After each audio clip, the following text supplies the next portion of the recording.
This news update is brought to you by... Say hello to Carol. Carol talks for a living, from morning till night. So she relies on Flo's crystal clear home phone service brought to her through Flo's 100% fiber to the home network. It keeps her in the know, and because she bundles her mobile broadband and TV services, she enjoys huge savings, so she can enjoy much more for much less. So visit any Flo retail outlet, call 1-800-804-2994, or visit discoverflow.co to find out more. One-of-a-kind connection. This is how we flow. It's Friday, September the 9th, 2016, and this is your Barbados Today Evening Update. I'm Emmanuel Joseph. Thanks for joining us. Topping the news at this hour, the island's latest centenarian, Clement Holdip, who is blind and living in a termite-infested home. Now, the situation is so bad that his celebrations with Governor General Sir Elliot Belgrave today cannot be held at his Dash Valley St. George home, but instead he had to be toasted at the residence of one of his nearby relatives. Holdip, a former plantation laborer who said he was blessed to reach the milestone, did not have much to say about his living conditions, but his relatives are appealing for assistance. Meanwhile, officials of the National Assistance Board have rushed to the rescue of a Brittons Hill St. Michael resident whose chattel house collapsed earlier today. NAB Chairman Dr. David Jewett and other officials, including representatives of the Urban Development Commission, responded this afternoon to the urgent plight of 57-year-old Maureen Scantlebury.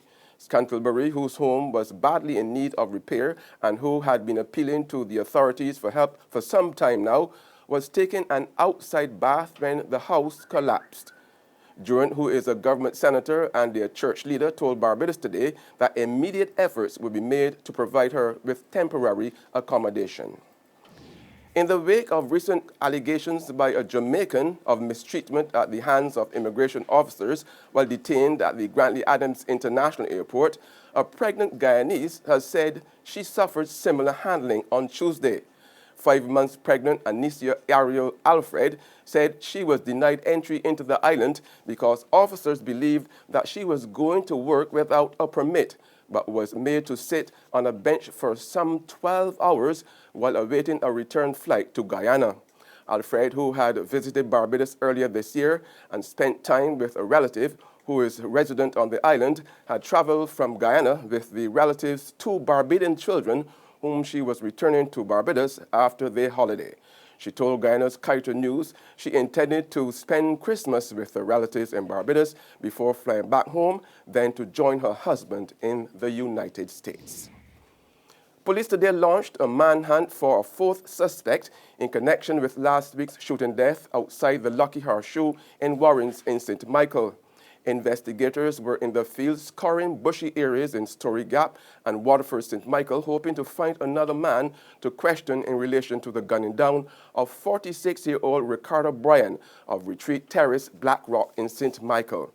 3 suspects were today being interrogated in connection with the incident, which occurred last week Thursday at around 7:50 p.m. when a number of men attacked Bryan. The 3 were said to be between ages 20 and 30. It's not known if the search was successful. No one has yet been charged and investigations are continuing. Police, meanwhile, are carrying out investigations into the sudden death of 62-year-old man from Harrington in St. Philip. Police say Martin Weeks collapsed and died at around 2:30 p.m. yesterday while he was clearing a field in Robinson Land in the same parish. Police have arrested and charged Adrian Ricardo Devonish, 27, of 2nd Avenue, Welshman Hall, St. Thomas, in connection with this week's murder of 40-year-old Ryan Alexander Archer of Thompson Road, Fixed Village, St. James. Archer became the latest victim of violence after he succumbed to multiple stab wounds to his upper torso following an altercation at Allen View, St. Thomas, around 1:20 a.m. on Wednesday. Agricultural officials today launched a new product on the market as they continue to focus on promoting the benefits of local foods. The cassava blended bread was introduced by the National Cassava Value Chain Committee in collaboration with Purity Bakeries. Barbados Today's Marie Claire Williams has more. The cassava blended bread project was done in partnership with the Food and Agriculture Organization, Purity Bakeries, Cardi, and the Barbados Agricultural Development and Marketing Corporation. The FAO's officer in charge says today's launch is a culmination of 3 years of work by the various organizations. The production of blended cassava bread was prioritized based on the fact that bread is a common commodity that is consumed by Barbadians on a daily basis.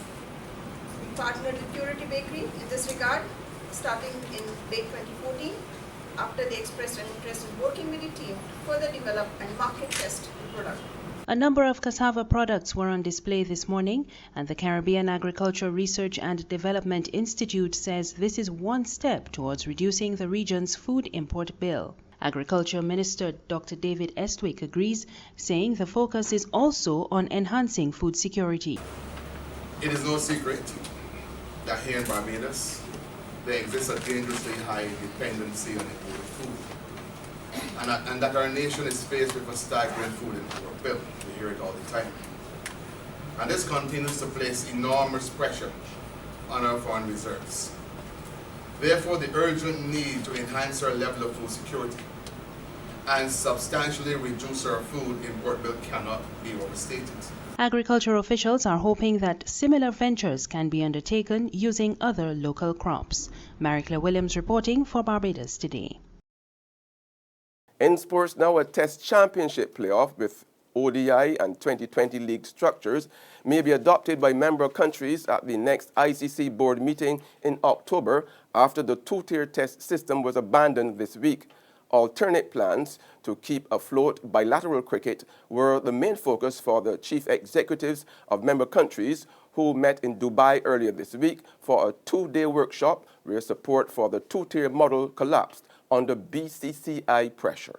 It was only last week that plans for 2 tiers of Test cricket were abandoned, but it hasn't taken long for the ICC to come up with some new ideas.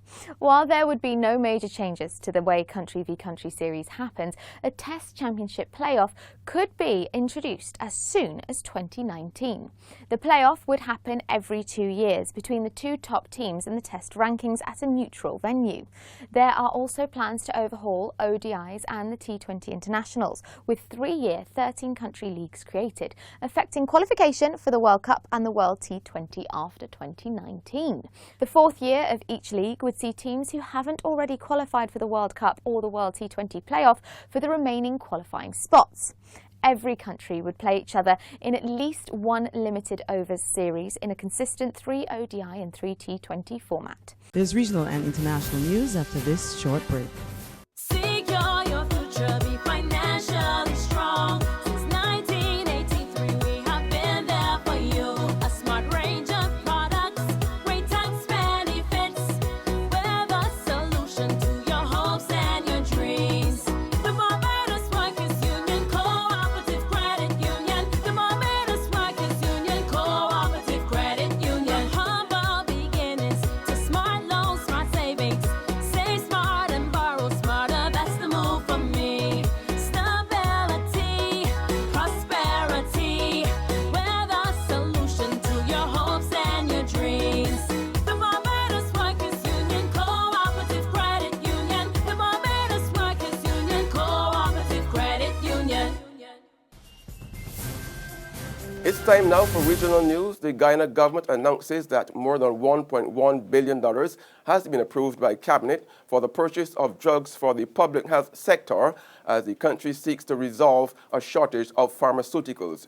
Jessica Daw reports from Georgetown. The biggest pharmaceutical contract approved by Cabinet last Tuesday was awarded to the new GPC Inc., accounting for almost half of the funds approved to purchase drugs this time around. Global Healthcare, Anson McCall, and IPA were among the other suppliers that obtained favorable consideration by Cabinet. Minister of State Joseph Harmon explained that most of last Tuesday's Cabinet meeting focused on the award of contracts. The bulk of our work this last Cabinet had to do with the award of these contracts and scrutinizing them so that we can give our objection to these contracts. This comes after it was recently disclosed that a considerable amount of funding allocated in the 2016 national budget is still in the consolidated funds. On the international scene, 3 women arrested in raids this week in France were part of a terror cell directed by ISIS from Syria. The women were arrested Thursday in connection with gas cylinders found inside a car left in front of Notre Dame Cathedral in Paris. One of the women had a letter in her purse swearing allegiance to ISIS. More in this CNN report. We're just starting to get a picture of what was going on with these 3 women. They were recently arrested outside of Paris. One of the women reportedly stabbing a police officer. During the arrest, shots were fired. One of the women was injured by those shots. Now, we heard from the French Interior Minister that the arrest of these women has essentially averted what he called an imminent and violent attack. But we have very few details still on what exactly this attack looked like. As you mentioned, we know that there was a car abandoned outside the famous Parisian Cathedral of Notre Dame. Inside the car, a number of gas canisters, some of them full, some of them empty, and we're now hearing reports from French media that one of the women had actually written a letter swearing allegiance to ISIS and vowing that she would take revenge on the death of the top ISIS strategist Abu Muhammad al-Adnani, who was just recently killed. That's news and sports, but for the very latest, visit our website at www.barbadostoday.bb. Also subscribe to our e-paper, email updates, and like us on Facebook. We're also on Izumi Media in bus terminals or screenplay at supermarkets and gas stations near you, as well as Channel 99 on Flow TV and Mix 96.9 FM. I'm Emmanuel Joseph. Have a fantastic weekend.